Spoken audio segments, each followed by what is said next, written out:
All right, here we go. Whenever you're ready. Yeah. I'm ready.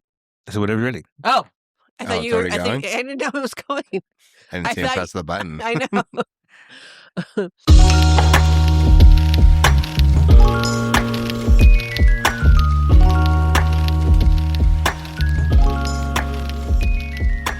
This is Stephanie Diaz de Leon. This is Omar Waheed. And this is Rob Chappell.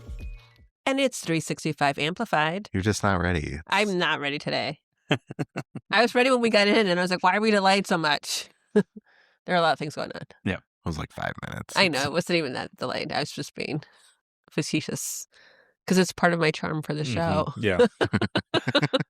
Don't have a really big, meaty story to dig into this week, but just a lot of stuff happening in the community. Yeah, I was going to say there's a lot going on, though. A lot going on. Yeah. Maybe too much. Everybody calm down. Yes, too much going on. Those summer interns cannot come soon enough to cover everything. But today is a special day. It's May 1st, May Day, which has always been an important day in the workers' rights movement, right? But this year in particular, as has happened in the past several years, it's A Day Without Immigrants. And Voces de la Frontera and some other folks are participating. And Omar, you talked with Christine Newman-Ortiz. I did try to talk with Christine. I got Luis Velasquez a lot more, though. Yeah. Luis is there. He works with Christina at Voces de la Frontera. Yes. He is leading the Madison protests, and Christina is going to be leading the Milwaukee ones. Gotcha. So they're kind of splitting efforts there, and they said, you know what, you're in Madison. You can talk to talk to Luis. Hey, well, what's going on today? It's a day without immigrants. It's a general strike. It's looking to show what is everything without immigrants and them being the backbone of everything. I mean, so many industries are supported by specifically immigrant labor, and without them, they collapse. Yes. So once a year on May Day, it looks to highlight that and specifically talk about the dignity that immigrants should be given, especially in labor, like, a right to work without legal status, not being hounded down by ICE just for living. Or just not living with fear, right? Not living with fear. They're an important part of our economy, whether you all want to, folks, or not all of you, but if some folks don't want to acknowledge they're not, they are an essential part of the economy. It's why this capitalism, version that we use works, quite frankly, let alone providing ample and important sort of historic culture to this place. Right. And so when is the demonstration? When and where is, like, if you want to join the demonstration? So the one in Milwaukee starts at 10 a.m. In front of Voces office. And they will march to the Federal Building at 11. In Madison, Library Mall, of course. That's where all the good protests start. And then they will march to the state capitol at 1 p.m. and begin their actual programming at 2 p.m. Got it. And this year it's expanded a little bit too. It's more like a lot of folks have kind of made it into a whole general strike against the Trump administration, which means Madison schools are closed. Yep. Yes. Lots of other stuff is just kind of shut down, and folks are asked or are encouraged not to participate in the economy. Yeah, and not buy and anything like that. The other thing too is, like, I understand that folks are also protesting Trump and such, but I do want people to remember what this day means. It's historically been, a day to recognize, as Omar has said, the dignity of immigrants and what they bring to our country and why they are important and essential.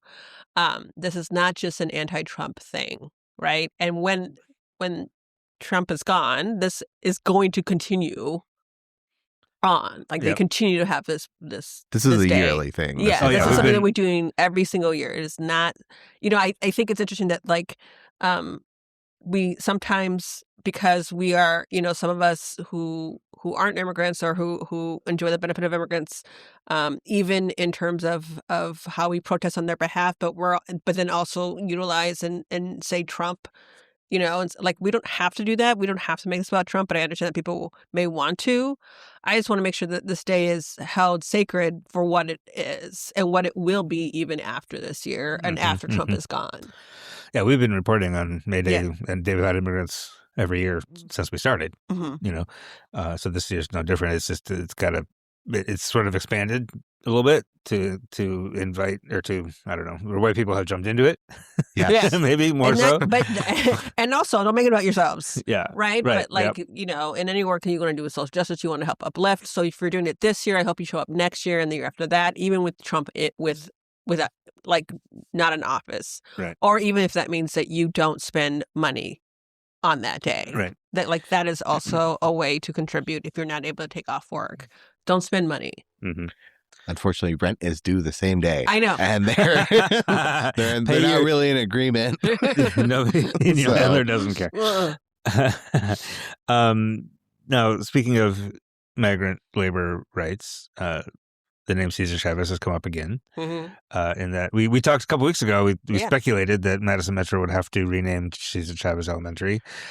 And they're doing MMSD, not Madison Metro, by the way. Madison Metropolitan School District, not the bus. I was going to say, like, you got to be careful.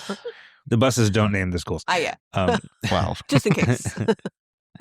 But the school district has started that process. Yep. Which is weird because their policy says that they're only allowed to change two a year. Which you brought up last time. I did. Yeah. And they're currently working on Elvium and what's the other one?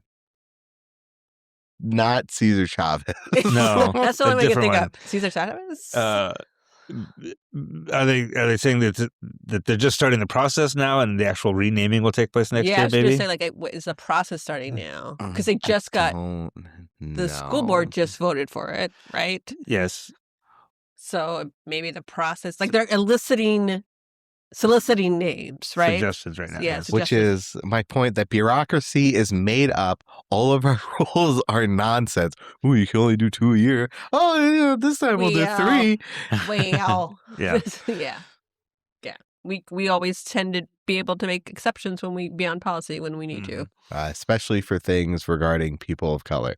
There's still, everyone says, renaming all the Robert E. Lee schools will take a very, very long time. For who, though? Like, who is it going to take a long time for? Oh, the white people. Of course. But we can rename Cesar Chavez in a couple months, despite it violating the policy about only changing 2 schools. Yeah. General criticism. And not necessarily directed at MMSD. Yeah. The school board member, Maya Pearson, has long been championing, let's just stop naming them after people. Which I don't disagree with. Like, stop naming them after people. Hold on. I did throw the idea of naming one after me. After Omar, stop naming them after people. But now you have until Omar gets canceled. I know. It'll happen. I can be out of pocket a few times. Stop naming them after people. Name them after, I don't know, like a type of brick. I don't know what to tell you, but like there are different ways to name them. You just number them. You can name them after animals, plants, trees. Maple Elementary. School number 1, school number 2. Well, isn't that how New York does? Like PS 37 or whatever? Yeah. So what's wrong with numbers? But that's happening, and numbers are life. School A, school A, school B, alphabet. Yeah, that's how do you? I mean, then you could practice your alphabet. Like, but then you run out of alphabet. The suggestions, or if you're submitting an idea for a name, it has to be a person who has. Still has to be a person. Well, maybe it doesn't. Maybe it doesn't have to be a person. But if it is a person, it has to be a person with some connection to Madison. I live here. I'm going to just keep throwing the idea out there. I think I should have a school name. You're just going to remind people that there is an opportunity here. Omar Wahid Elementary. Or middle school or high school, honestly. You are not limiting to like any you can pick. I've been to all of those. But in Madison? Is that a rule? I don't think. No, I've been in a middle school for you reporting. Didn't go to middle school. Here. No.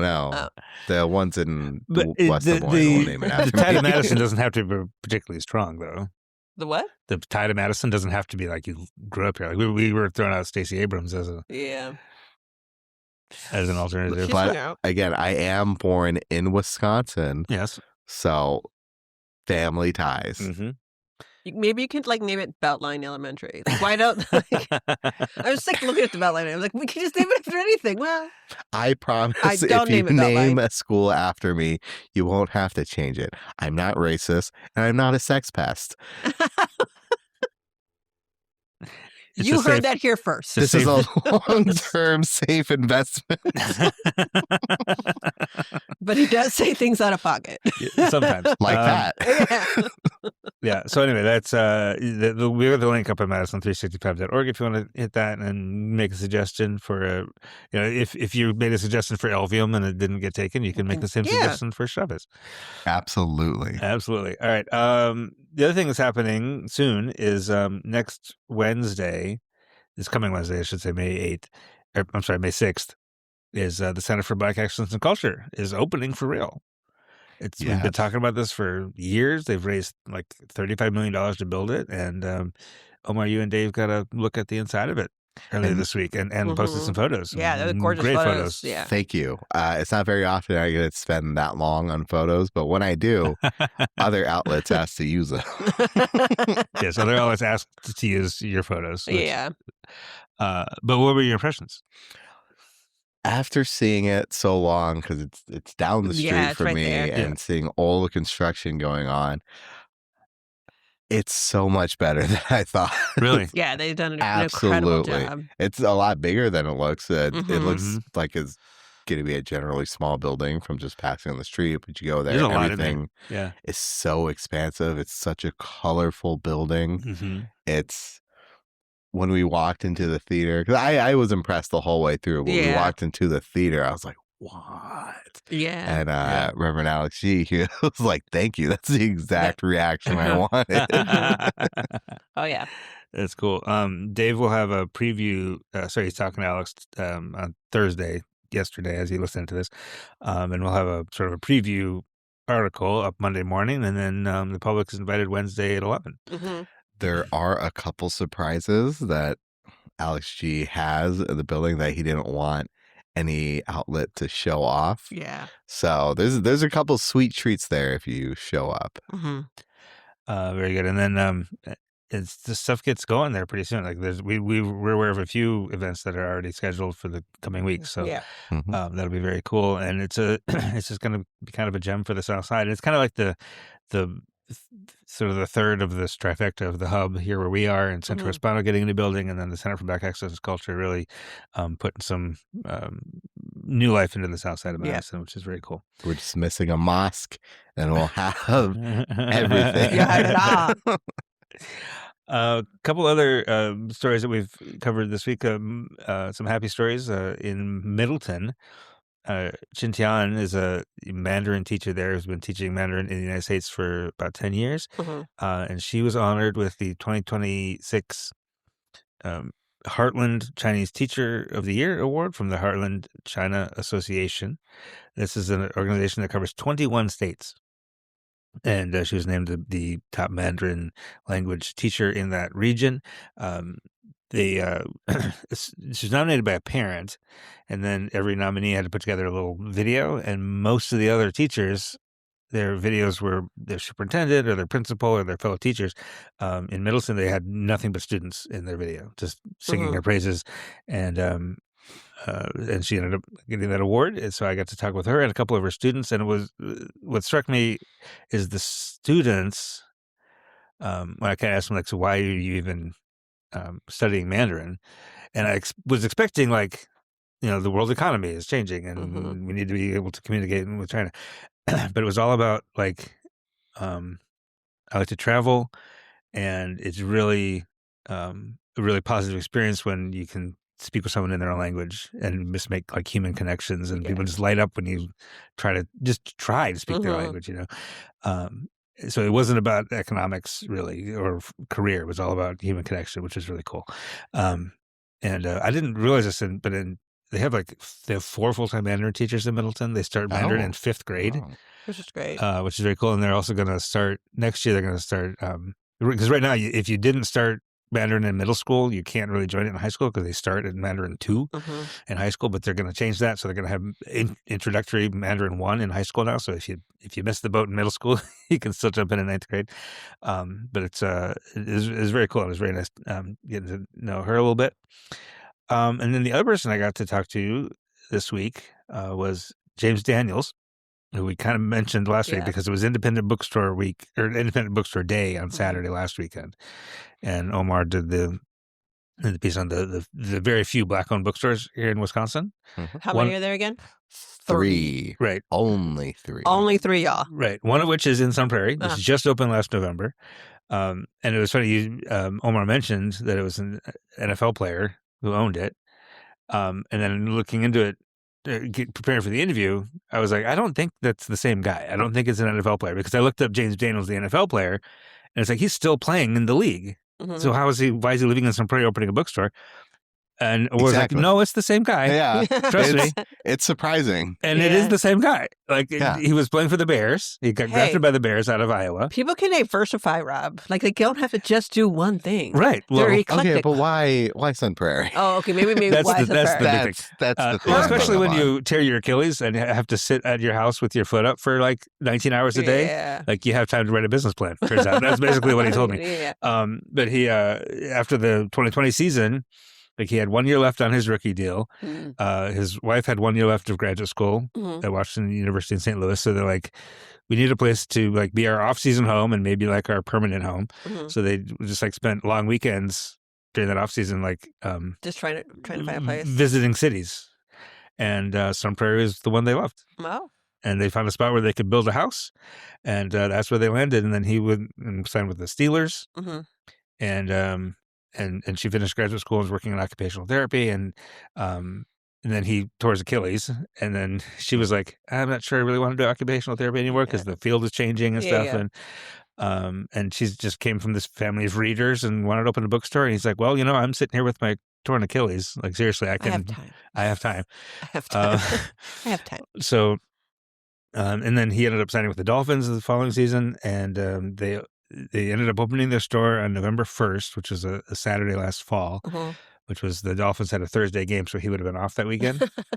But also, again, he played 4 snaps with the Dolphins and tore his pectoral muscle. Oh, that sucks. So he's like, guess what, everybody? So now he's a free agent. Yeah. Still, he's still in shape. He's still ready to go if anybody wants to sign an offensive lineman, a guard, and center. But they've put a lot of tons of time and energy into this bookstore. And what was really interesting is that he said, she came from this family of readers. They were just reading all the time, and I just didn't. Yeah. But I've discovered reading now as a thing, and I read A Handmaid's Tale in college, and I hated it.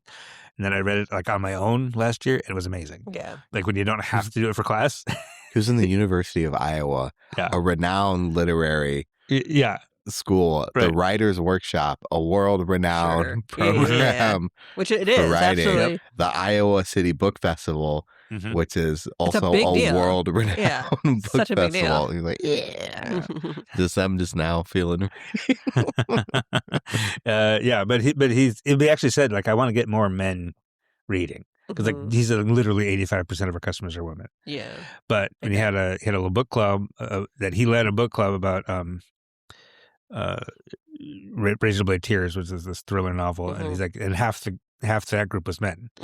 So and reading and literature helps with empathy and and connections and things. Yeah, so that's very cool. So they're gonna have a lot of community events, and he's like, I know, there's Amazon, there's Barnes and Noble, they're gonna beat us on price every time. We're not in here to make a ton of money. We just want to kind of break even and live on it. But really, we want to try to make a difference and be like a third space and a community gathering space where people can gather around. I was gonna say, they just want to provide access to an opportunity to if you are interested in trying to start reading or need something new to and sometimes a personal recommendation will do better than the algorithm. Always. they do have recommendations in the store. They have Yeah. little note cards there. Yeah. I did pick up a couple books. One that James recommended. I forgot what it was. It was a murder mystery one. Mm-hmm. It's for like $35 though. I think it's weird that people, like, I guess I grew up in California where books even at Barnes & Noble was like $35. Yeah. I've always been a used book right, store and so goer. have we too. But like, there are times where you just want to get that like book, right? Like, I think Rob knows this. Like, I don't like waiting. Like, I read a lot, especially during the summer.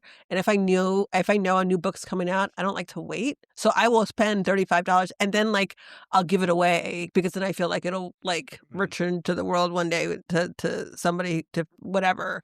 Like, but there is something cool about like getting a book brand new and finishing it. I still do that. I still like will stay up at night to finish it. And I also am a very fast reader, so I will finish that book in a day, which is ridiculous. You're a ridiculously fast reader. Yeah, we had like there was 4 of us. We were voracious readers. And so you had to read fast so you could pass it on to like the other one.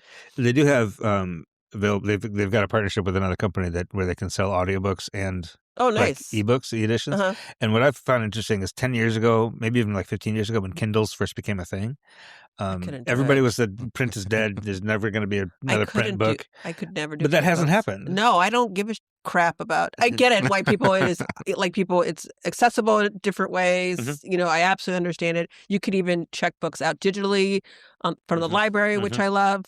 I think those are all bad things. I just could never get into it. I love the feel of a book. I just don't feel like I'm actually engaging with it the same unless it's a physical book. I'm not remembering as much from it. Yeah. I'm easily distracted. It's like, you know, when you like read something, it's like, I don't think I actually read that. I've been staring at this for an hour. Well, the other thing is I was reading Dune Messiah. I'm reading Dune Messiah finally. Oh, yeah. Because the movie's coming.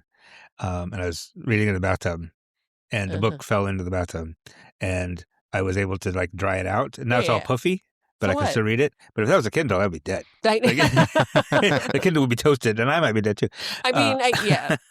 And I think there's just something about having a physical book and passing that on between your like right now, both our kids are really into Ishiguro, right? Yeah. Which is interesting to us. But like, so they're going through a process where like they don't want to read things digitally. They want to read what like the book that we read or the version of it we read. Well, and Dana's actually made an interesting point along those lines that if you see a TV show or a movie, like it may be edited. Yeah. Like you watch Star Wars now, like you're not seeing the original Star Wars. You're not watching it. Yeah. But once it's on paper, that's it. It's permanent. Real. Yeah. It's real forever. And that's it's interesting. Like, but all like our kids, and now they're wanting their own versions of the book. Because they don't want to share, which is interesting. Like that's cool. Like we like those things and such. So like, I pay $35 for a good book. Not every time though. It's like once a year that I would pay that money. The other times I'm like, used, or I'll wait for it in the library. You know what's even cooler than getting a brand new book? Having the publisher send you it. Oh, it is one of my favorite journalism benefits. Yeah, send me the book. It's so cool. You're like free books directly from Penguin Random House Publishing, express delivery. Right, fancy pants over here. Oh, it's so cool. One of the many perks. One of the very limited perks though that you all get. Right, yeah, there's not a lot, but that's one of the cool things. Yeah. And we are all looking forward to Clara and the Sun. Yes. Speaking of Ishiguro, you're not into Is that coming out in July? I think when is that coming out? Like the summer? Summer, maybe later in fall. The other one that I found out about that they're doing of Ishiguro is the Berry Giant, which Patrick and I love. You were like, meh. I mean, I said they was fine too, but it was good. It was not Ishiguro. It's not my favorite of Kazuo Ishiguro. I loved it. Sci-fi? It's not my genre. It's a stretch to call it sci-fi. Yeah. It was a fable. It felt more fable-ish. It has sci-fi elements of it. It's not like more fantasy than science fiction. Yeah. Which is probably why I was into it, because it felt very Mexican fantasy. But it was exactly why. Which makes sense for me when I heard that it was being turned into a movie, but in a stop action. film with Guillermo del Toro through Netflix, which I was like, oh yeah, that's going to be cool. Yeah, I know, that's what I said. Yeah, I'm actually very now excited you're like, about that okay, maybe I'm excited about it. Yeah. Patrick ran and told me he was very excited as much as I was. Because we were like, that's how you would, because we had talked about like, could you ever turn this to a film or like a series? Because it's so long and it's so dense. But hearing it as this makes like me very excited because it feels like the right place for it. Yes.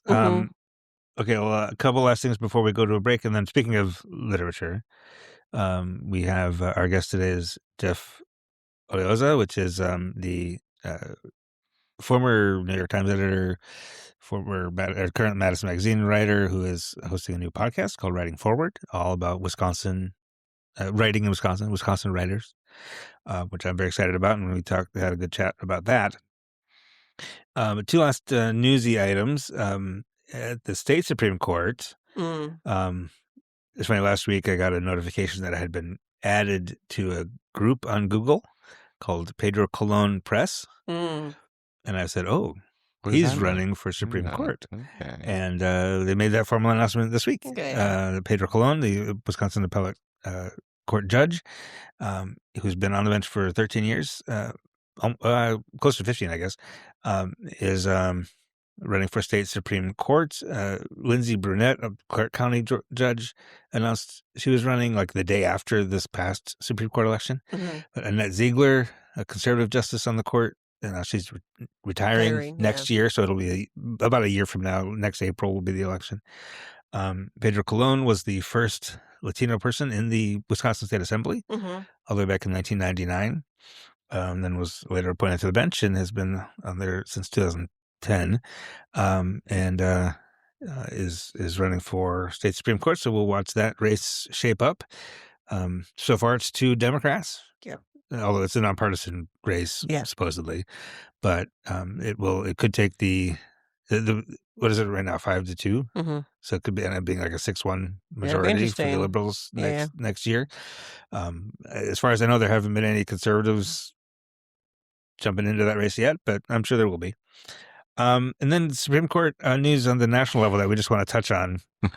They dropped a decision this week. Yeah, Supreme Court in a 6-3 decision written by everyone's favorite conservative, Justice Samuel Alito, significantly weakened the Voting Rights Act, making it much harder for voters of color to challenge redistricting plans that allegedly dilute minority political power, right?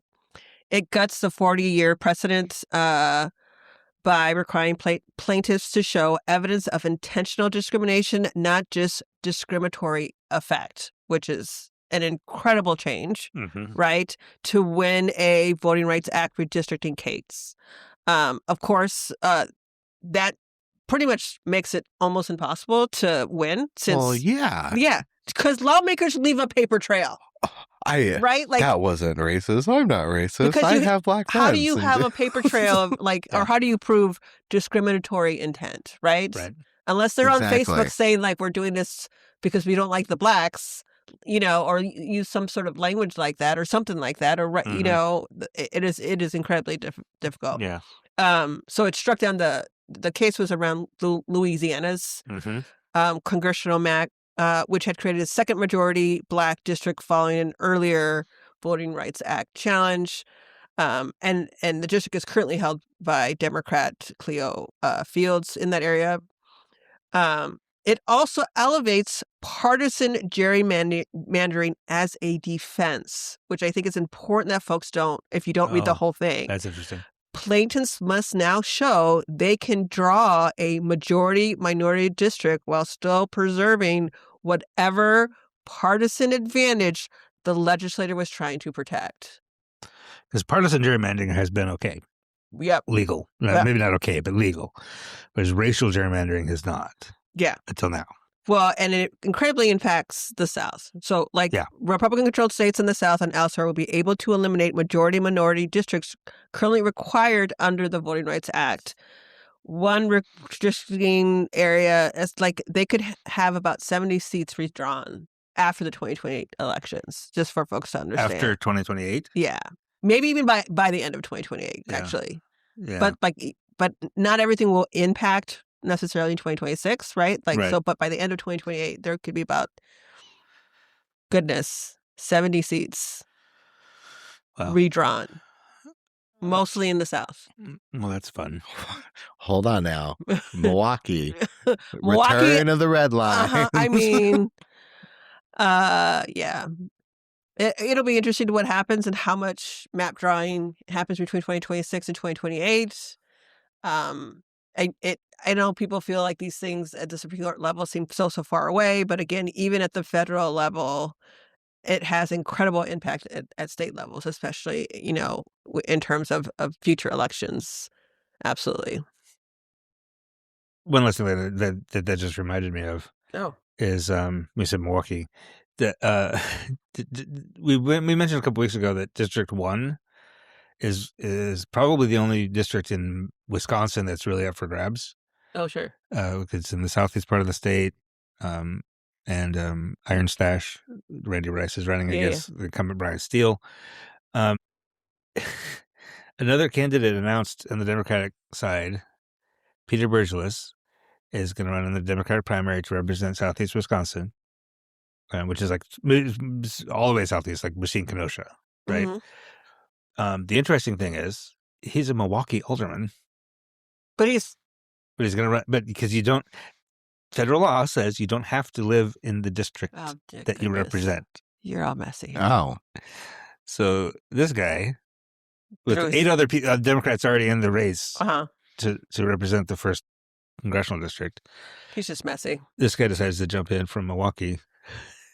So you don't have to live where you're. Oh, great! Now you give He's giving me an idea. La Crosse, here we come. You can run against Derek Van Orden in the West. There you go. Wherever it's needed. I said we just have to overturn the birthplace of the Republican Party.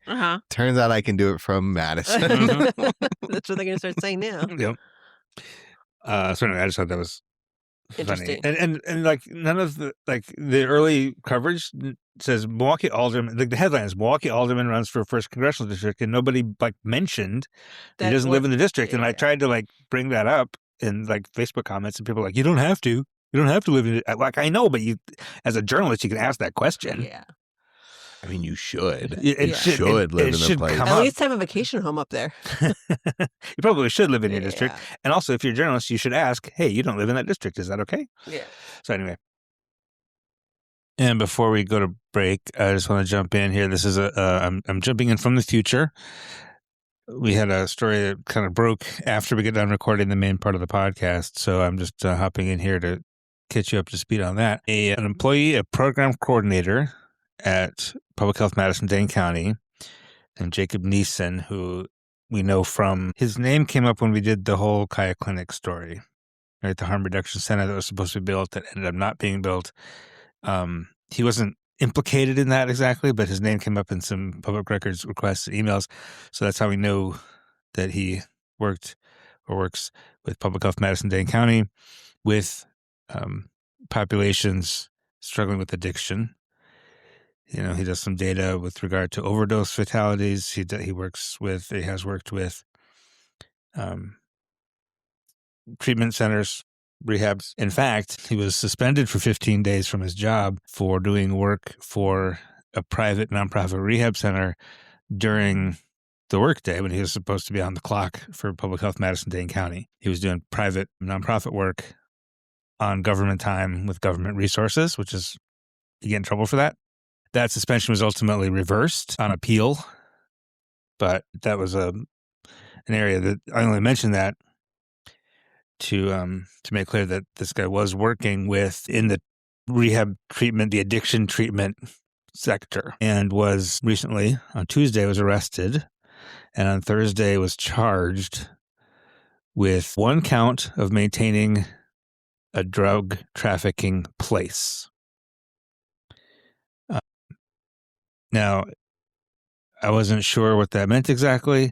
I know he does a lot of work in harm reduction, which could have meant like he had harm reduction supplies, which could look a lot like drug paraphernalia, right? So I went and read the criminal complaint, and there's more to it than that. Now, massive grain of salt, according to the criminal complaint, Police intercepted 3 packages that had several hundred grams of bath salts, and not the kind you put in the bath, and MDMA, which is ecstasy or Molly. Hundreds of grams of each, enough for thousands of doses. And they intercepted these, that they were on their way to Jacob Neeson. They ended up getting a search warrant, executing it at his residence. They found lots of ketamine and lots of other stuff that would suggest that he was importing, manufacturing, packaging, and selling drugs from this place. Now, the police added possession with intent to deliver and manufacturing and designer drugs to their criminal complaint. Those charges were not filed by the district attorney's office, and I don't know why. So I asked the district attorney, is there a possibility that those charges can be added later? They haven't said. The one charge that he is actually charged with does carry a 3.5-year prison sentence, potentially, and a $10,000 fine, or both. Now, this is not a story we would normally do. We normally, we respect the presumption of innocence. We respect that people get caught up in stuff, that we respect that police lie.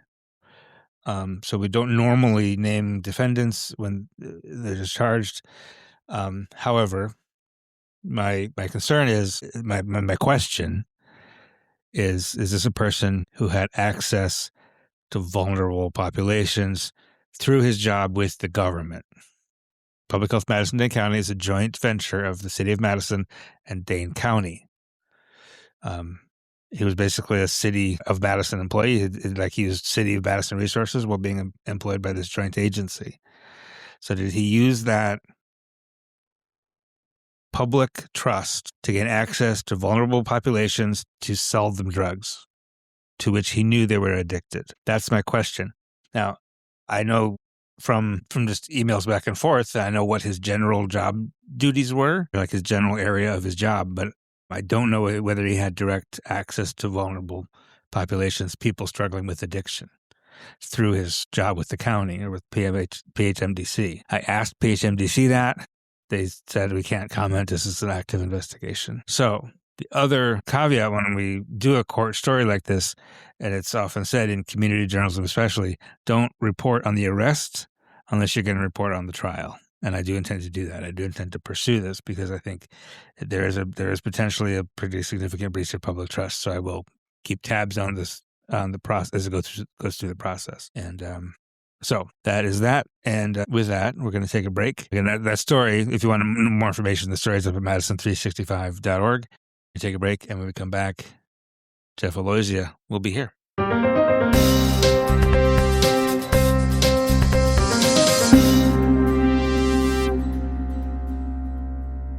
And we're back, and joining us now, Jeff Oloizia, the host and producer and creative force behind Forward Writers. Writing Forward. I knew those 2 words were in there somewhere. Tell us about that project first. Yeah. So Writing Forward is a podcast sort of by and for Wisconsin writers. It's honest conversations with writers who have been shaped by our state, most of whom are still in Wisconsin, some of whom have moved away. But, the point is really to highlight just the breadth and quality of our state's writing community. We really have, I hesitate to, I wanted to use the term surprisingly heavyweight writing community, but I think I don't think that's true. I think, most places have incredible writers, and it's just about uncovering them. So I don't want to say surprising, but we really do have an amazing literary community, and the podcast is just about wanting to sort of put some shine on that. Tell us a little about yourself. You're from here and went away and came back? Yeah. So I grew up in the Milwaukee suburbs in Brookfield. I lived there till I went to college at UW, studied education here, thought maybe I'd want to be a journalist. After college, moved away to Japan. Then I spent a year in the Bay Area. Then I was in New York for 5 years. Then went and got an MFA in fiction from the University of North Carolina, Wilmington, and moved back here in 2020 just to be a little closer to family. And yeah, I think, moving back here, I freelance now. I do a good amount of writing for Madison Magazine and elsewhere, but I was really struck by just how incredible the writing community was. It took some time to sort of things are a little bit siloed and sort of bringing all the pieces together. But I found people doing incredible work and sort of having conversations with them. And at some point thought what if we brought these conversations to a wider audience? And why podcast? Why not? Great question. It's not a visual medium exactly, but to talk about writing is for people who aren't writers necessarily. I mean, is the audience people who are maybe not writers but readers, or who's the target? Yeah, I think we want it all. So right. I think the idea is to create a podcast that can talk about craft and can talk about some of the finer points of the writing life that will also appeal to readers. I think it's a chance to sort of like get a behind the scenes look at your favorite books and your favorite writers. When I say like we have some of the best writers in the country, like that's not just ad copy. That's not me like marketing speak. I think like some of the guests we have this season, if you read an essay by Barrett Swanson or a short story by Dantil Moniz or novel by Chloe Benjamin, like those are going to stand up against the best at their genres. And so, I think we really wanted to appeal to everybody. Part of my mission in starting this and the reason why I started a podcast, I thought about what it would look like to start a magazine or, all these things that are really heavy lifts in 2026. But I think like I was looking for this myself. I spent a lot of time driving and I spent a lot of time thinking about writing. And I, as someone who aspires to write books, like it's really powerful to hear people who are in the place that you want to be talking about it. And even more so when they come from the same place as you. And so I was looking at the landscape of podcasts, and there's a couple that do something sort of similar and they're great, but I really wanted to have sort of the conversations that I was already having in coffee shops, like at writing salons. I wanted to have those for a wider audience and thought there was a space for that for sure. Yeah, very cool. You said one of the things you're trying to get at is how Wisconsin has shaped these writers. And for sure. Are there themes? What is it that characterizes a Wisconsin writer other than just being from Wisconsin? Yeah, great question. Maybe like a focus on subtext. Yeah, exactly. I think like there are common themes in the conversation so far. Like, for example, the state's drinking culture often comes up and how that finds its way into the writing life. What it's like to, say, if you're a personal essayist, write about yourself when so much of your life has been about sort of not making a spectacle of yourself, the Midwestern idea of sort of hammering down anything that sticks out. And so, and maybe a focus on like decency. That sounds so highfalutin, but when I read a book by Maggie Ginsberg or Nicholas Butler, like what comes across is interesting characters who also manage to be decent. And I just see so much of like Wisconsin life and Midwestern life in those stories. On the flip side of that is, are you finding a wide diversity of people, of Wisconsin writer people? I mean, you get sort of those themes that run through, but I assume you got folks from Milwaukee and you got rural folks, and definitely, yeah. I mean, it's part of the mission of the podcast. Our early episodes I think are skewed a little bit towards Madison, just because network, but really we're trying to find a wide swath of people that are across the state in different genres from different backgrounds. And I think going forward, trying to incorporate some different aspects of publishing too. So maybe having a publicist on, or maybe someone who's a songwriter, just to spread the wealth a little bit and show our real diversity here. Yeah, I don't know. I think like I hope people recognize that in this first season that's coming out. Tell us a little bit more about the season. You said before we started recording, you said you have like 10 kind of lined up. You have about half of those already in the can. So the idea, I'm a working writer. I do have a producing partner who's wonderful, but she has a day job as well. And so I think to make this sustainable for us, like we thought, let's do a seasonal approach. So we have 10 episodes lined up. We've got about 5 recorded here before we launch, and that will take us through mid-July. And then the idea is to take a break and come back probably in October. So we'll get 2 seasons in right here in 2026. Yeah. And who give some of the names? You mentioned that you talked about a few names. Yeah. I can give a preview without sort of giving everything away. Yeah. So our first episode is with the essayist Barrett Swanson, who's a great friend and a great writer. He wrote a amazing collection of essays called Lost in Summerland that came out several years ago. Writes quite a bit for Harper's Magazine. Maggie Ginsberg, who I hope will be familiar to people. Her debut novel, Still True, came out via UW Press a few years ago. She also, in the time since we recorded her episode, has sold a second book. Any authors who might be listening and waffling on whether they want to come on, I'm not saying you'll sell a book if you appear on the podcast, but yeah, Chloe Benjamin, who also is a well-known local author who has since moved to San Francisco, but spent about 15 years in the Madison community. And her books are sort of largely set here. Dontiel Moniz, who teaches at UW, amazing short story writer. And then I think the last one I'll give you two more. So Liam Callanan is a Milwaukee writer who teaches at UWM and writes like really amazing place-based books.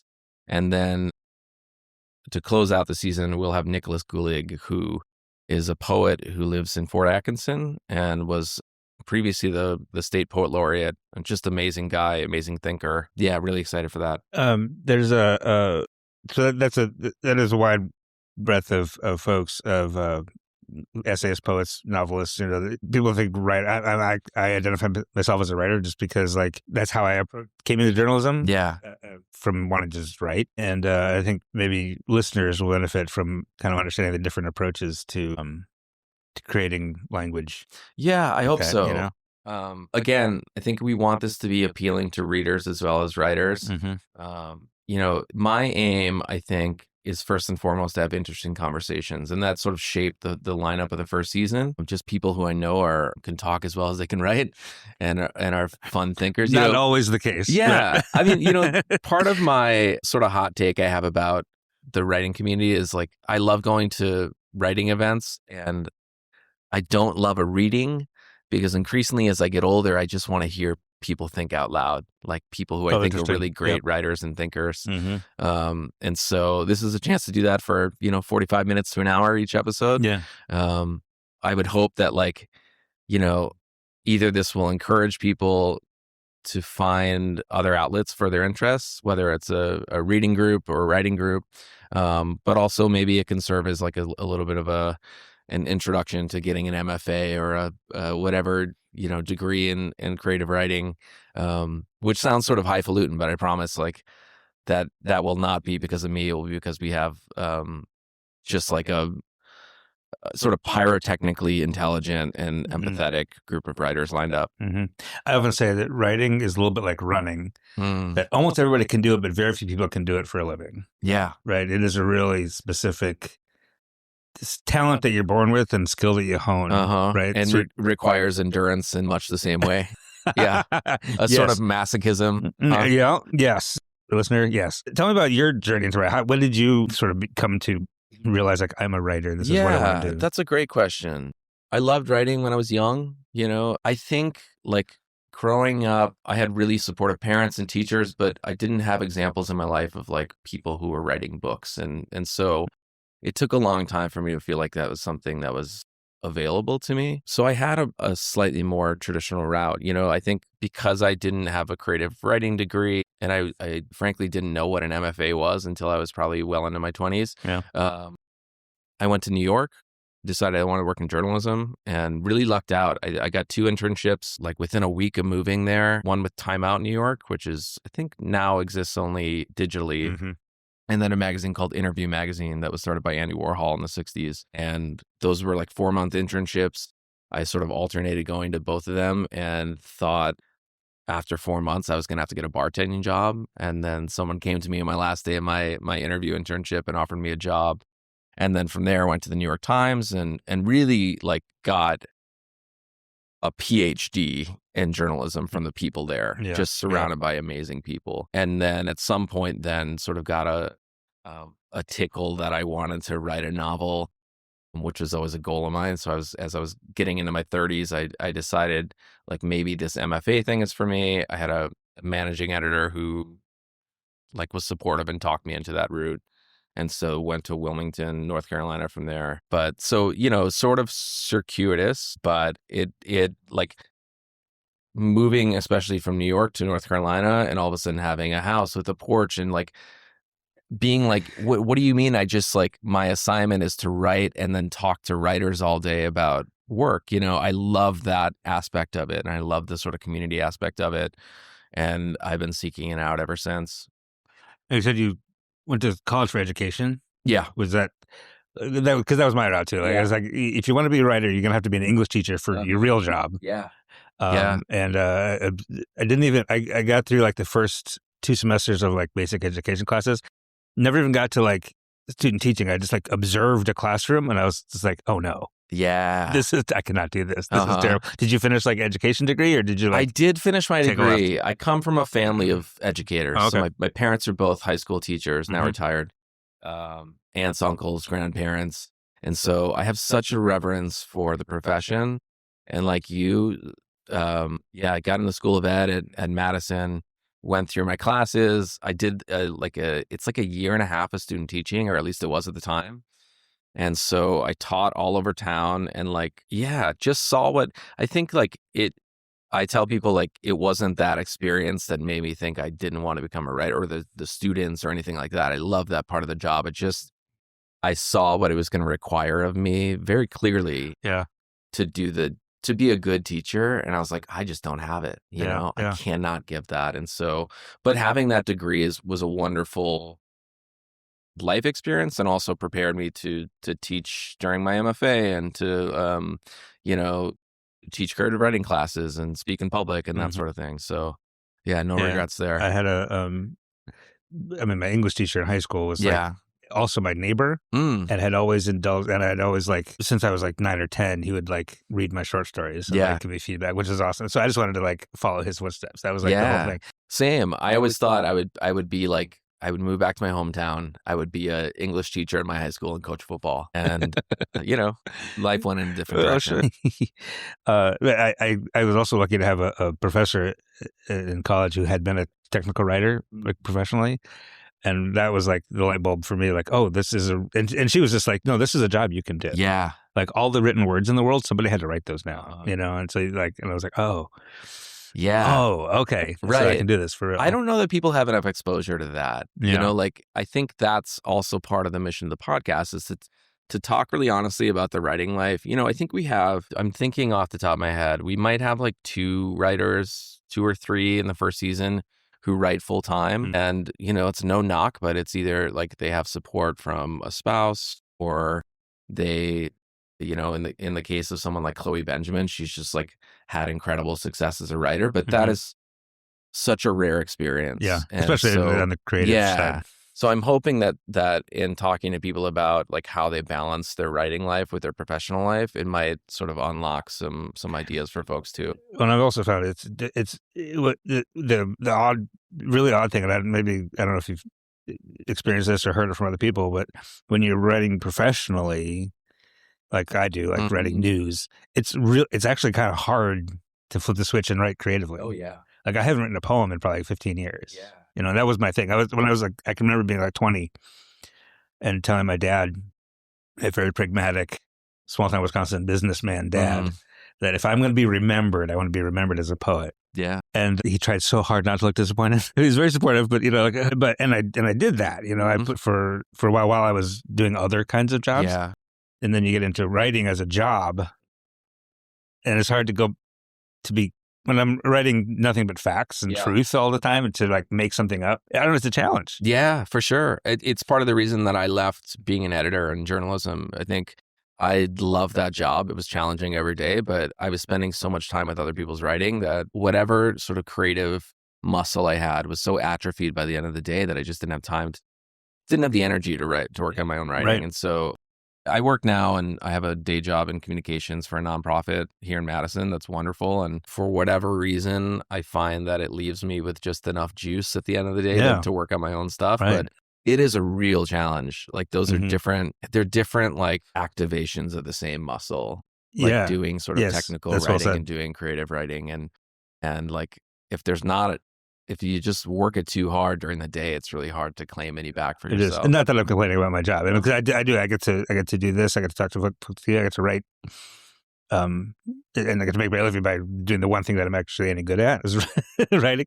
But this isn't a question. I just want to run this by you because I still can't stop thinking about it. That my youngest kid is the only one of my kids who's inherited this writing thing from me, and we've never really talked about it. I've not like guided them or like tinkered with their writing. But out of the blue, a couple weeks ago, texted me this poem, like this really long poem, and there's this thing at their school called Kids Night Out that there was like a talent show, and they wrote this really long poem that was like better than anything I've ever written. And at the bottom they wrote, "This is the poem I made for Kids Night Out," and I can't stop thinking about the poem I made, instead of the poem I wrote. That's so interesting. Isn't that interesting? Like for a 13-year-old kid to approach it that way. Like this is an object that I've crafted. I love that. Isn't that wild? Yeah, I feel like it's just placing it within the larger context of like making art. Yeah, which again sounds sort of hoity-toity, but like that is what you're doing. Like it is, I think like what we both do here, like we wouldn't be doing if we didn't believe in that writing is real art, you know? Yeah. And so I think that's beautiful. Yeah. Anyway, so tell us more about the podcast. When it comes out, it starts next week, right? Yeah, we launch May 6th with Barrett Swanson, and then new episodes come out every Wednesday, let's say mornings. Still working it out. It's at some point during the day Wednesday. It'll pop up on your feed if you subscribe. Apple Podcasts, Spotify. Wherever you're listening to this, folks, just find Writing Forward, right? Writing Forward? Okay. I doubted myself again on the name of your podcast. And then you said you're going to kind of take a break and come back in October. What are the, have you already started thinking about looking at a second season? Yeah, for sure. I have a sort of like whiteboard, like I'm an NFL coach, like preparing for the draft. I have a second season sort of like drafted and starting to do outreach and, just trying to see where we can take this. I think like the idea of doing some kind of a live recording would be great. Oh, that'd be cool. Yeah. I do some ambassador work with the Wisconsin Book Festival, so we'll try to bring that in some way. I was going to say, you could do like a panel at the book festival or something. Yeah, right? yeah. So I don't know. It's exciting to think about the possibilities. I just really hope that this resonates with people and that they respond to it, and it gives folks a little bit of like an escape from. Are you worried at all about the future of writing as a craft, as an art, with AI and all that business? I'd be lying if I said no. I think AI like terrifies me tremendously.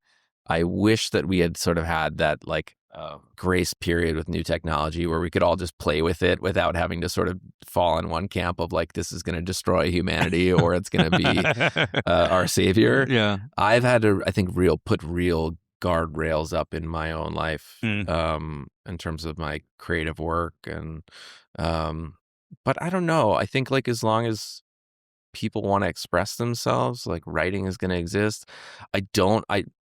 I think maybe what your question is getting at, something that I don't really worry about is the idea that books are all going to be written by AI. Maybe a certain kind of book, but like ChatGPT doesn't have perspective. And I want, like when I go to a book, I want to read someone's perspective. I want to read their truth and their ideas. And yeah, I'm not super worried about that. Maybe the books that will be replaced by AI will be the books that weren't particularly good anyway. Yeah, it's quite possible. I could see if you like, and no shade at all, but if you like commercial fiction and say you like romantasy, is a hot sort of genre right now, and you want a bespoke experience, so you say like, all right, I want a romantasy book that takes place in this place with these kinds of characters. Like, I'm not trying to give ideas to AI here, but like I could see that becoming a thing. But in terms of literary writing, especially literary fiction and nonfiction, memoir, like I think people want something that feels human. And I'm seeing that anecdotally in my life every day, like people sort of turning away, young people like buying dumb phones and that sort of thing. Like, it's encouraging to see a little bit of pushback because it happens so fast. But I think when Kindles came out, there was worry that print, nobody would buy print books anymore. That's just not happened. Yeah. I totally agree. Books have been like, enduring. In fact, I think there might be some hubris in thinking that like this thing that has existed for so long is suddenly going to go away on our watch. Right. Yeah, that's true. But yeah, I don't know. I'm such a fan of books. I'm such a fan of writing. I think like I love our local bookstores and libraries, and I think we all have to sort of, those of us who love this have to hold on to hope that like it's not going anywhere. Are any of your guests like sort of younger ish that maybe grew up in the social media era? Not of this season. I think the youngest we have probably like early 30s. What advice would you give to like a young person, a kid who's, or even like a college kid now who's grown up in the social media era, which is just in every sense of language and expression and interaction and communication just so vastly different than what we grew up with? Yeah. What would you say to that kid who wants to be a poet or a novelist? Is it different? Is there anything to consider? That's a great question. I don't know that it is that different. I think like the one thing writers will constantly tell you, because it's true, is that if you want to write, just read, you know? And so I would say like read what's come before you, read what's contemporary. And then like I don't think that bringing some of that language and sort of what's new into the tradition is necessarily a bad thing. So, you know, use what you know, but I think the more people can expand their mind by reading, but also going out and having experiences, like the more ready they'll be to do that. You know, I think there's a reason why maybe I will say right now, and I know this because I read their work all the time in literary magazines. They're amazing writers who are teenagers and in their 20s. But I do think maybe the reason why none of our guests are that age, besides the fact that I'm getting old and washed now too. Well, you mentioned it's like it's who's in your network, right? But you know, I think like it takes some life to have something to write about, and often when we're reading someone's first book, we're actually reading their fourth or fifth stab at it. So yeah, that's actually really true. All right, Jeff, really appreciate your time. And best luck with the podcast, and we'll be listening. Thanks so much. Thanks for having me, Rob.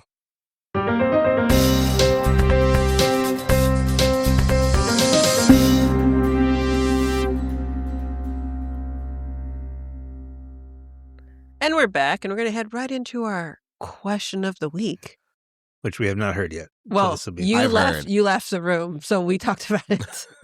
Okay, so Omar's at an advantage. Go ahead. I always have an advantage. You always have. Yeah. What's the last thing you were weirdly competitive about? The last thing? Yeah. You already have an idea, Omar. Don't lie. I do have an answer. The answer to this question. It's every day. We're going to rhyme again? No. That was the last thing when they were trying to compete over rhyming. It's a weird rap battle, y'all. So we have discussed my most toxic trait before of I don't like losing. Yeah. I'm not a sore loser, but I don't enjoy it. And every day someone looks like they want to race, or that's how if you've driven in Madison, sometimes people are just getting over at really weird times, and sometimes most of the time they're just making up traffic rules. I think I race at least 5 people a day. So do they know you're racing them? I feel like does it matter? It doesn't matter if they know. It doesn't matter if they know, because they challenged me regardless by deciding to go slightly faster than me. When I'm in the left lane and they're in the right lane. Well, if you like slow down and then you're going like side by side for a little bit because you're deciding to speed up, and then, you know, we're just going at the same pace, and then you decide to just book it, that's a challenge. That's when I win. I have a BMW. That's it goes the purpose. fast. That's the purpose. I always try to be like my times at arriving like all the time. And I always win because I drive really, really fast. Yes, I also do the same thing that Omar does. We're like, you're not going faster than me. Exactly. Like, I'm going to beat you at this. You have no idea. I'm from Cali. Like, also, some people I see driving, I don't trust you to be in front of me. No, you're not doing this. You're not leading this. So, like, I always do that as well. But, like, every day, I was like, oh, it took me yesterday this many minutes. I feel like I could beat it today. All the time. So, Rob's trying to figure out. Rob's like, I don't challenge myself. Well, I don't challenge other people. What? Aren't you a reporter? You absolutely challenge other people. You literally just said. In a different way. You literally just said to people. Not in a I would have won way. in a challenge of asking the right questions of this man who doesn't live in the district, and you all lost. Maybe you didn't say it that way. Maybe, but you did. There is a challenge in that. Maybe that was it. Maybe I would have done this better. Yeah. Which is what you say all the time. Like, I just would have written that better. Yeah. Yeah. I think I love both of our neighbors. We have basically 3 houses on one side of the block that are, and we're all very good friends. Yeah, they're lovely. But and we all kind of participate in the slow-mo May. We're trying to encourage the bees and help the bees and stuff. But I was out, but our yard got a little bit shaggy already, and I was out putting the garden in. I was not. He was doing a good job. He didn't need my help. And also, I don't do things with gardens. So I do get a little bit competitive about yard grooming. That I did mow, and I mowed one day, and it was so shaggy that I had to mow again the next day. Yeah. And Michael, our neighbor next door, was like, "Really? 2 days in a row?" I was like, yeah. It's like, my lawn's better than your lawn.